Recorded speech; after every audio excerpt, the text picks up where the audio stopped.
Alhamdulillah, wassalatu wassalamu ala sayyidina rasulillah wa ala alihi wa sahbihi wa man wala wa ba'd. Dieu subhanahu wa ta'ala, vers la fin de la vie du prophète sallallahu wa sallam wa baraka alayhi, lui a fait une annonce qui a particulièrement contenté le prophète alayhi afdalu salati wa salam, puisqu'il lui a dit: Inna a'taynaka al-kawthar. Nous t'avons accordé al-kawthar. Et les compagnons du prophète alayhi salatu wa salam et les savants qui sont venus après eux se sont posés cette question de savoir que signifie al-kawthar.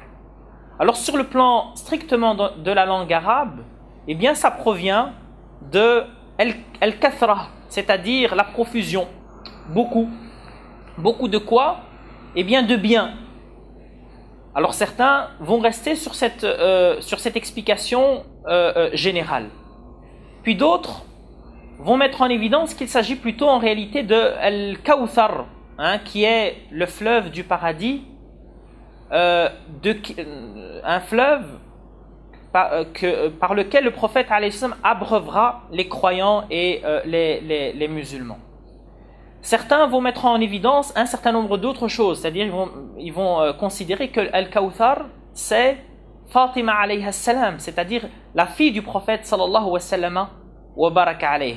Tout simplement parce que c'est la femme qui va donner au prophète alayhi salatu wa sallam sa descendance dont le prophète alayhi salatu wa sallam a parlé et qui jouera un rôle dans la communauté. En tout cas, ce Kawthar, c'est le bien que le prophète, c'est un trésor que Dieu subhanahu wa ta'ala accorde au prophète alayhi afdalu salati wa salam. Et le verset termine en disant: Inna shani'aka huwa al-abtar. C'est-à-dire que celui qui te déteste, eh bien c'est celui qui véritablement sera amputé. Alors pourquoi est-ce que cette formule a été évoquée par Dieu subhanahu wa ta'ala au prophète alayhi salam? Parce que lorsque Ibrahim, le fils du prophète alayhi salam, est mort, et vous savez que dans les tribus arabes en général, le nom passait évidemment dans la descendance masculine. Eh bien certains ont mis en évidence, ou plutôt Ibrahim, ou plutôt Abdullah, lorsque Abdullah est mort plutôt, eh bien certains ont mis en évidence que voilà, le prophète alayhi salam n'aurait pas de descendance masculine, et donc son nom ne pourrait pas persister. Il n'aurait pas de nom, sallallahu wa sallam wa baraka alayhi. Et donc, en quelques mots, ne vous en faites pas, le souvenir du prophète alayhi salam s'éteindra en même temps que sa vie prendra fin. Et Dieu subhanahu wa ta'ala met en évidence qu'en réalité, la vie du prophète et le nom du prophète alayhi salam continueront et persisteront. Et c'est d'ailleurs pour cela qu'aujourd'hui, 5 fois par jour, dans toutes les mosquées qui se trouvent sur terre, le nom du prophète alayhi salam est évoqué de manière élevée. Ashhadu an la ilaha illallah, ashhadu an la ilaha illallah, ashhadu anna Muhammadan Rasulullah, ashhadu anna Muhammadan Rasulullah. Le message du prophète alayhi salam continue aujourd'hui à prospérer.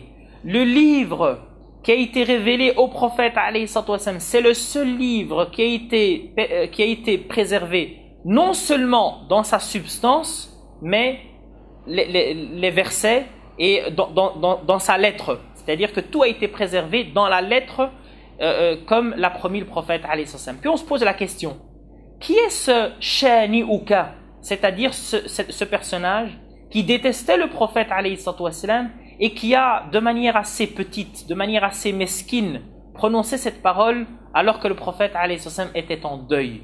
Eh bien les savants de la communauté ont divergé sur cette personne. Il existe plus de 40 hypothèses pour déterminer cette personne qui a été mesquin vis-à-vis du prophète alayhi salam. En réalité, cela signifie simplement une chose. Cela signifie que Dieu subhanahu wa ta'ala a voulu effacer son nom de l'histoire au point où cette parole, nous ne savons même plus aujourd'hui qui l'a prononcée. Tout simplement parce que ce qui reste dans l'histoire, c'est ce qui a été voulu par Dieu subhanahu wa ta'ala. Demandons au Seigneur subhanahu wa ta'ala de nous permettre de nous attacher au prophète alayhi afdalu salati wa salam. Aqulu qawli hadha wa astaghfirullah li wa lakum.